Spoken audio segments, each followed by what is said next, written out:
भारत सरकार के कृषि मंत्री शिवराज सिंह चौहान ने बोकारो हवाई अड्डे पर पत्रकारों से बातचीत करते हुए कहा कि यशस्वी प्रधानमंत्री नरेंद्र मोदी के नेतृत्व में केंद्र की सरकार किसानों की खुशहाली और खेती की स्थिति को उन्नति करने के लिए पूरी तरह से प्रतिबद्ध है। चौहान ने इस बात की पुष्टि की कि सरकार खेतों और किसानों की भलाई के लिए ठोस कदम उठा रही है और 6 मूल मंत्रों पर कार्य कर रही है। शिवराज सिंह चौहान ने बोकारो में संगोष्ठी में भाग लिया और बाद में देवघर के दर्शन के लिए रवाना हो गए। पत्रकारों से उनसे खेती और कृषि नीतियों के बारे में सवाल पूछे जाने पर उन्होंने विस्तृत उत्तर दिया है। केंद्रीय कृषि मंत्री ने कहा कि इन कदमों से देश के किसानों की स्थिति में सुधार होगा और खेती के क्षेत्र में सकारात्मक परिवर्तन आएंगे। सरकार का यह प्रयास किसानों की जीवन शैली में सुधार करने और कृषि को अधिक लाभकारी बनाने के लिए है। अब जानेंगे सरकार के 6 मूल मंत्र। पहला, कृषि उपज बढ़ाना। दूसरा, कृषि उपज की लागत घटाना।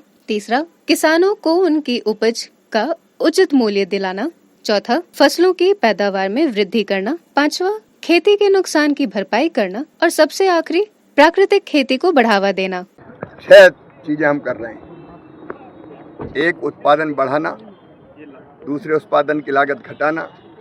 तीसरे, उत्पादन के ठीक दाम देना। चौथा, फसलों का विविधीकरण। और पांचवा, नुकसान हो जाए तो उसकी भरपाई। और छठवा, प्राकृतिक खेती का मिशन। इसमें ये सब चीजें समाहित हैं।